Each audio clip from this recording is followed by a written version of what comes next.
Alright, welcome to another video. This one's going to show you how to use Photoshop for Shaw TV website assets.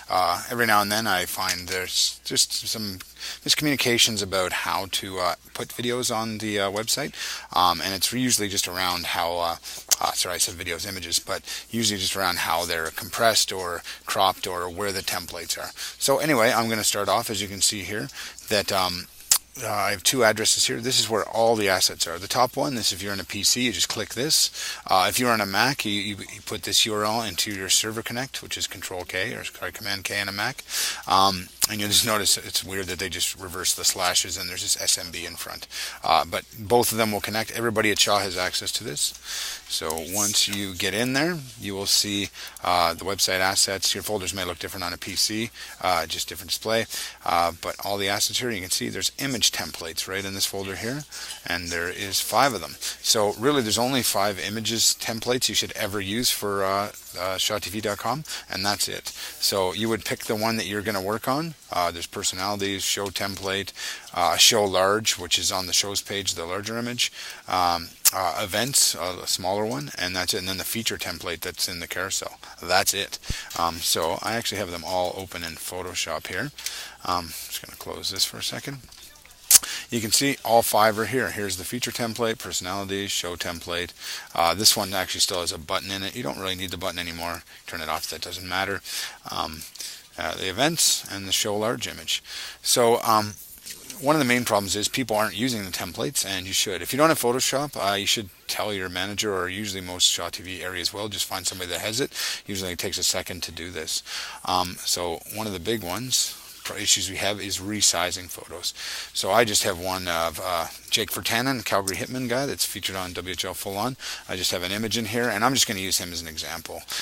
Maybe not the best image or anything, but the best way to do it, if you just go up here and you can either just click on your arrow, or if you press V, you'll get your selection tool. You can just click and drag a layer in. If you just click and drag from one to the other, you saw that it went over there. And then that's in the feature template. And then you come over here, and then you see there's a bunch of layers on, and you can see the Jake layer. You just probably want to put it on top. You can just drag it. And then the best way, depending if you have a PC version or a Mac, it might be different here, but you may want to do a full screen view. The best way to resize anything is to use what's called free transform. I'm so used to doing it right here. So if you go under Edit, Free Transform, or it's Command T or Control T, you'll see you get a kind of a box around the picture. The image should always be larger and downsize. You never sample up because you lose quality. So if you have an image and it's smaller than the template, find another image. So the easiest way, you can see each handle you hover over, you can drag. So but you don't want to do that because you squish him, and you can see he gets skewed and squished. You never want to do that. So I'm just going to escape that again. So what you want to do is you want to get on a corner, hold down the Shift key, and then as you're over a corner, and then click and drag. And you can see now I actually can't skew it. It maintains its proportion. So you just hold it, you drag it down the size you want. You can move this around till you see where you want it. And you don't have to size it exactly to try and fit it. Depending on what you want your image, maybe you want more of a close-up of them. And then when you're ready, you just hit enter or return, and there you go. You have a perfectly resized image. Another good thing to know is levels. So if you go to Edit, not Edit, Image, Adjustments, and Levels, it's Command or Control L. You'll get this box here, and it looks intimidating for levels, but it's important to know this is just different levels.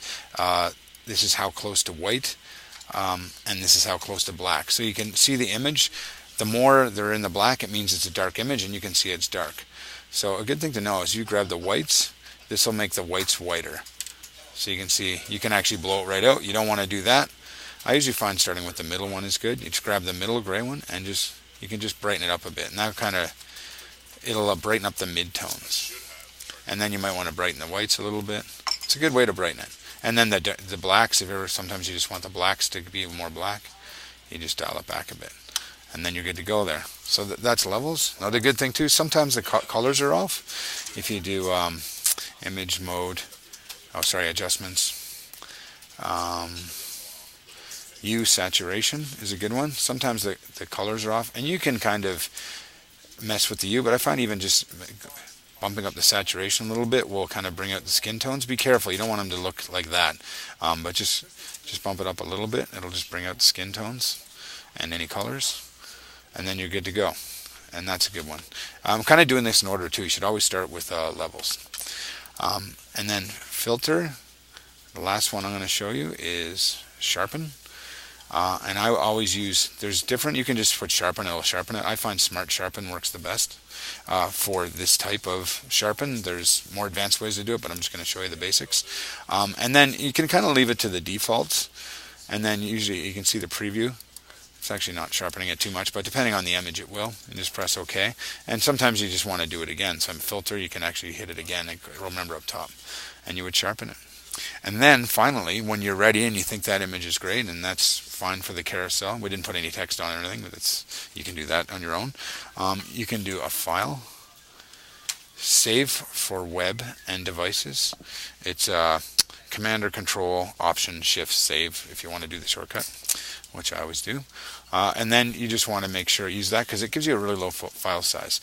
We usually always just work in JPEGs. I mean, you could use PNGs as well, but JPEGs are good. I find the quality set around 60 is good, but you can play with that. You want it to still look the best quality without losing anything, and you don't want to see any pixelation or it to look blurry at all. So I'm just going to leave it at 60. That looks pretty good. You can see the size. It's only 40K. That's pretty good for an image that size. Save it, and away you go. So that's kind of the basics of going through one. I'm just going to actually quickly close that one. I'm not going to save it. And just bring up another one, just as a quick example.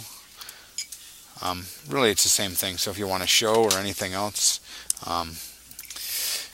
just use your selection tool, which is V, or this top tool. And I find just dragging it in is good. Drag it in.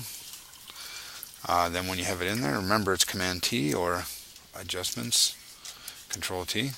And then remember just to hold your shift key and away you go. So I mean, you can do that. And just again, never upsample. I think that's kind of like the really rough and quick and dirty basics of Photoshop. Probably not as adequate, but hopefully it'll help you a little bit.